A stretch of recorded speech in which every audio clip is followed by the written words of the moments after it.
Just starting the live stream.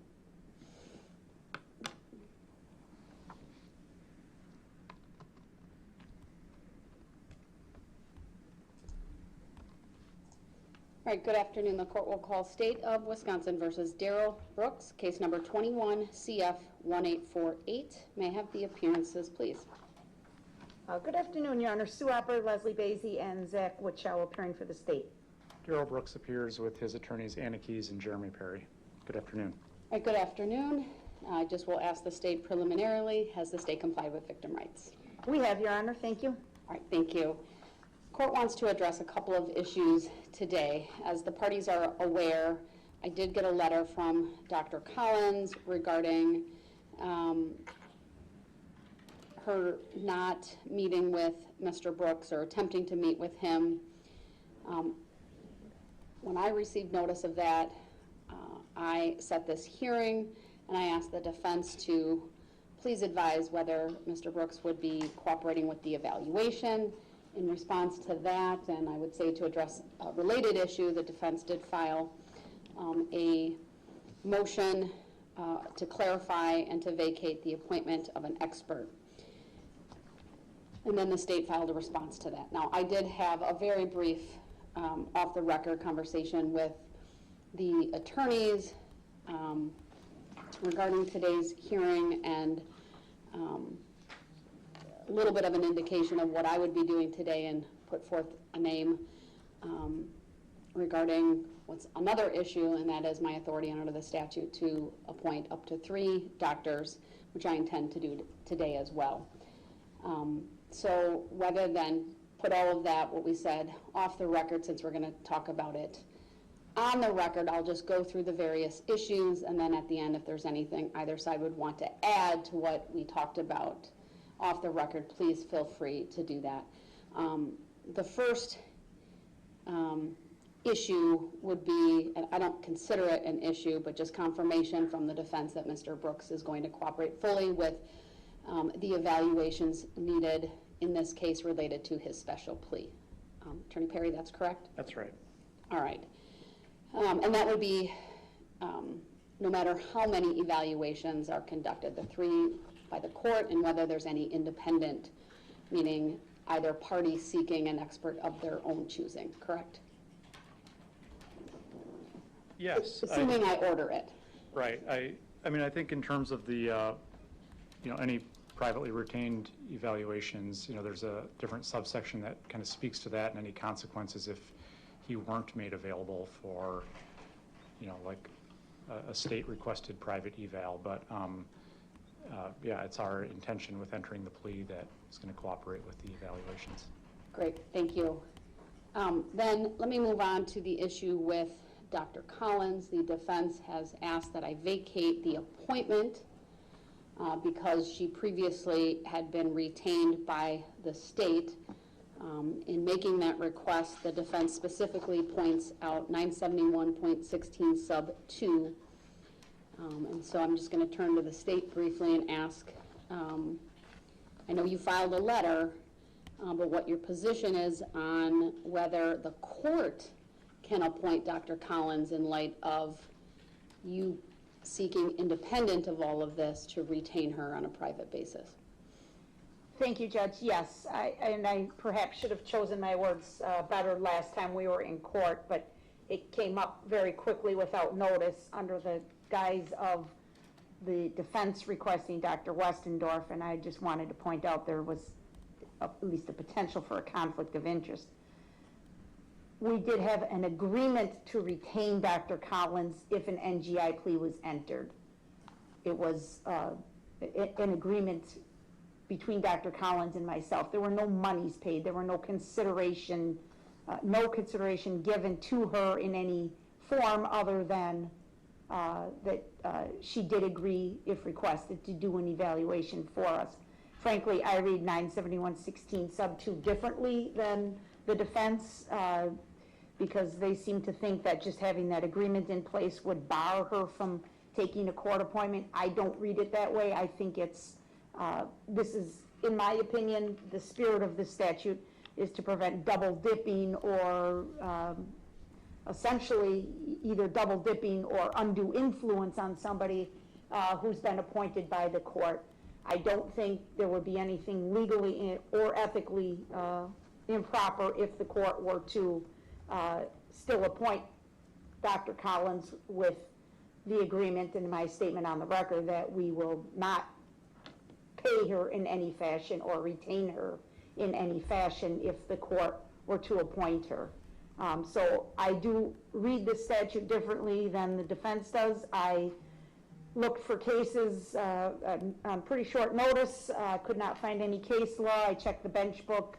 I couldn't find anything that would really support either position. It just seems to me the way the statute is written is that it's talking about the doctor or the psychologist would be the one who would be found in contempt if they were to take money on the side. Basically, I'm summarizing the statute. And that hasn't occurred here, that won't occur here. And I think the way I'm reading the statute, the timing is different, right? So this is talking about, like, I couldn't retain Dr. Collins now that the court has appointed her, and she's accepted a court appointment. But the flip, I think, is okay under the scenario I just described, where I'm willing to sever our agreement and have her proceed as a court-appointed physician or examiner. Do you have any disagreement, though, that with your informal agreement with her, that you sought to retain her and thereby exclude her from the defense retaining her? To my knowledge, the defense has never attempted to retain her. But yes, of course, that was my goal, of course. And by doing so, there was at least an informal agreement to pay her out of your own budget. If that became necessary, yes, I was willing to pay her out of my own budget. I would say that I am 100% sure her ethics would mandate her report to be the same, regardless of if the money comes from the DA's office or the court. Any disagreement, though, that that informal agreement was an offer or promise by any person, meaning the state, to pay compensation? I realize the statute has a few other words, but... Yeah, yes, but that's what I'm saying. I don't read it the way they do to suggest once the timing is what's important here, right? So we had the agreement or the understanding she would be hired by the state, then the court did the appointment. I think this statute prohibits the opposite from happening. I think that if you were to have appointed her and then I went behind your back and called her and said, I want to pay you for this, that would subject her to a finding of contempt by the court. All right, let me turn to the defense and get their position now that they have some additional information from the state. Go ahead. Well, there is a case that discusses this. It's old, but it's good. Jessner v. State, and the site that I have is 202 West 2nd, 184, and it's a 1930 Wisconsin Supreme Court case discussing this, and the language of the statute that they interpret on this has not really changed since then. And they Can I have the full site again? I didn't get the last digits. Sure, 202 West 2nd, no, WIS, just 202 WIS 184, yeah. Thank you. They talk about, that this statute provides it's an impartial witness, no duty or allegiance to either side, and the jury gets told this, right? And so I think even an informal agreement at some point in this case is a disqualifier under 971.16 for her to be a court-appointed expert. I haven't read through that case. I did see the case in a little snippet in the case notes following the statute. But from my perspective, a plain reading of the statute, when it talks about an offer or promise by any person to pay such other compensation. Well, it says it subjects her to contempt. It doesn't say it automatically excludes her. Well, I understand that, but it's problematic. The state, I completely respect you wanting to retain an expert in this case and for this issue, but I want to, I think, err on the side of caution I want to ensure that, and I don't have any doubt that she takes her ethics seriously. I mean, Dr. Collins has testified in front of this court on many occasions. She is clearly an expert when it comes to not only the issue of NGI evaluations, but competency evaluations. I've seen her in both contexts.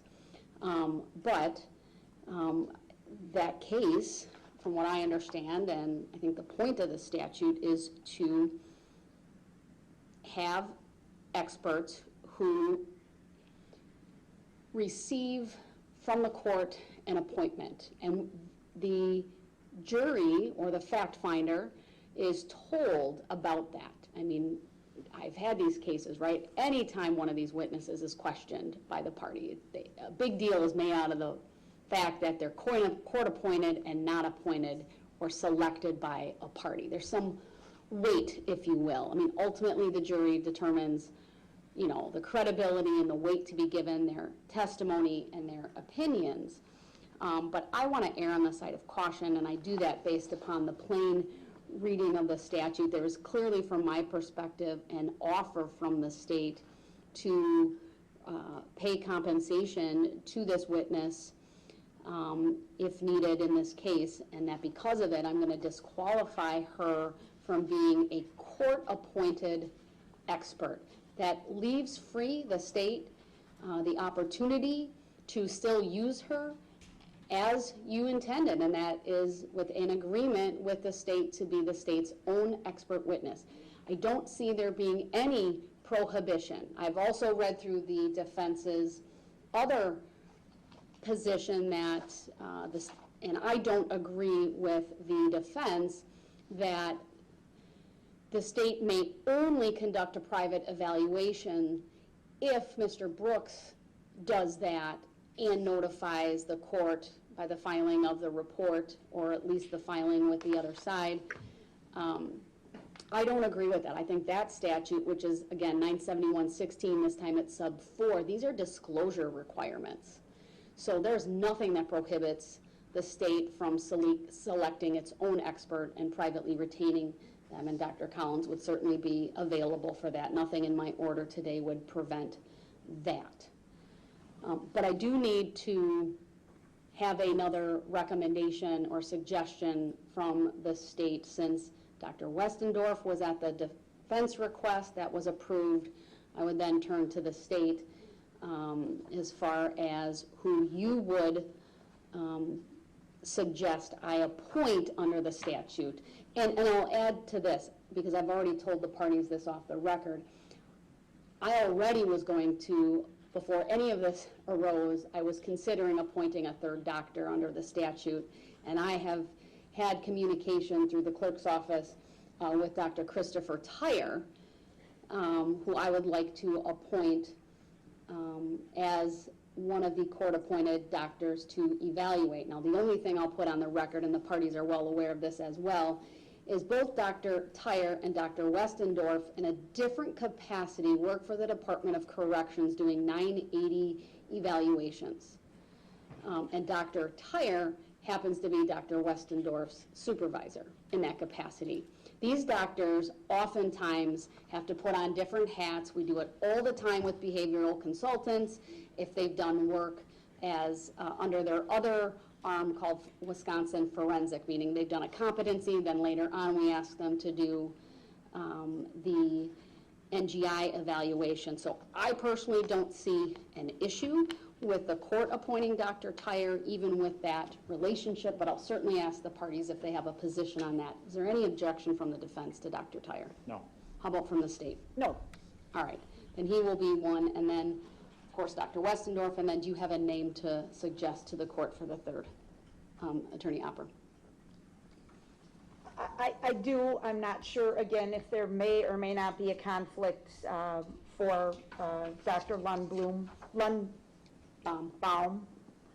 sorry, Lundbohm, because I know her and Dr. Collins have some association with each other in a professional capacity. If she would not be available, then we would recommend Dr. John Penkiewicz. So Dr. Lundbaum is associated with Behavioral Consultants, Inc. that is and Dr. Collins is the president of BCI. Dr. Lundbaum is the vice president of BCI. Again, it's not unusual. We've seen individuals have appointments, but this is a little bit unique, and I'd ask the defense if they have any objection to Dr. Lundbaum being appointed by the court. We do, for, I mean, just that association and the reason why we've asked that Dr. Collins, that order be vacated. You don't believe they can do what we refer to in our profession as the Chinese wall, right? To not talk with each other, not consult with each other in the writing of their reports and evaluation? Well, maybe, but just, a few minutes ago, talking about the kind of decision to exercise real caution with this, and I think, I suppose that's possible, but maybe erring on the side of caution could just avoid that problem from the start. The court's familiar with Dr. Pankevich. He's testified very recently. He's certainly been doing this for many, many, many years. So in light of what's been said here today, I'll appoint Dr. John Pankevich then to be the third court-appointed doctor for the NGI evaluations. I am going to adjust some of the time limits. I had originally, in the order for Dr. Westendorf and Collins, had put a date of, I believe it was July 22nd. I'm going to, with the approval, or at least there being no objection from the parties, I think it's prudent, given the amount of discovery that I only can anticipate will be turned over to the doctors, give everyone, whether court-appointed or otherwise, the requirement would be that all reports and any amended witness lists related to the NGI evaluations be filed by August 19th, and then any supplements based upon any other person's review of another would need to be filed by September 2nd. That's still a week before the jury status, and about a month, a little more before the trial. So that would require by the 19th then an updated witness list naming these experts, their report, CV. Any objection from the state? To the timing? No, Your Honor. Any objection from the defense? No. Please, for those who might be privately retained, please express that these are firm deadlines. I tried to be mindful of the nature of the evaluation, the number of charges, the discovery that will need to be turned over, but yet keep in mind that the parties will need to review all of this material ahead of trial. I would note just on that, though, the statute anticipates a much shorter turnaround, and that's 15 days prior to trial. I'm not wedded to that, of course. That's just the latest it can happen. So I have moved that up so that the parties have ample time to prepare accordingly.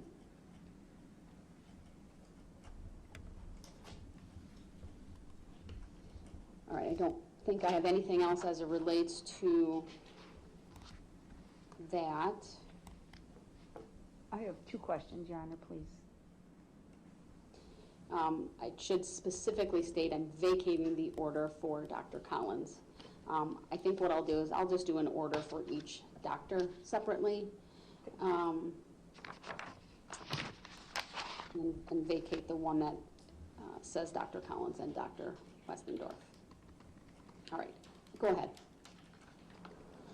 So I understand correctly that Mr. Brooks is agreeing to be examined by Dr. Collins, correct? That's my understanding, that he'll cooperate. Okay, I just want to make sure before I ask her to return to the Waukesha County Jail. And then the other thing is discovery. So we had discussed, Attorney Perry and I, off the record late last week, the possibility of creating a discovery packet for the doctors to be used for this purpose that is not necessarily the entire case file, but what we would deem to be relevant information. I did provide him with a thumb drive here this afternoon just before court for him to review the items we came up with, and if he wants anything added, we will add it. My question is, would it assist the court if we then duplicate that, one for each doctor, so that they're all reviewing the same materials? That was our goal, at least. And so 4 separate thumb drives would be created, one for each doctor, and either my investigator or Detective Casey would transport the thumb drive to the doctor's offices for their review. Is that acceptable to the court?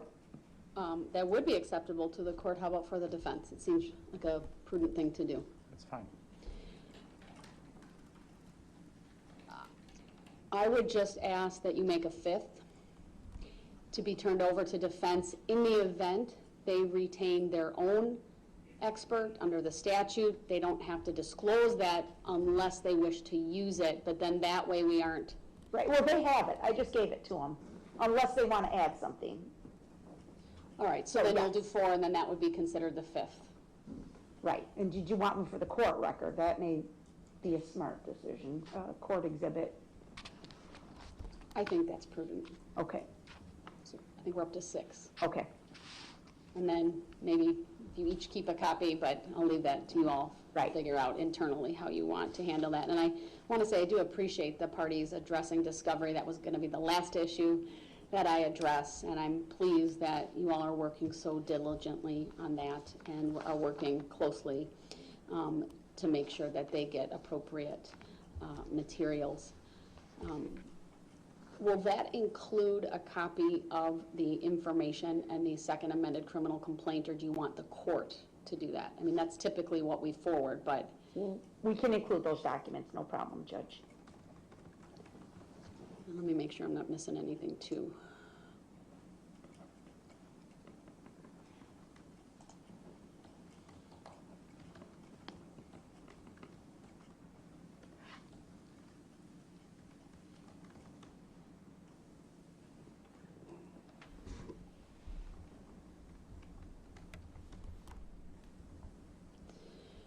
Right, paragraph 7 talks about the most recent criminal complaint. I'd ask that include the information because there were charges added. And then it refers to all other examiners' reports, but I anticipate all the reports will be filed simultaneously. And I will make sure that the clerk's office knows to then provide copies to the other examiners when those come in. We'll take care of that on our end, but I think that's appropriate under the statute. Any disagreement with that? No.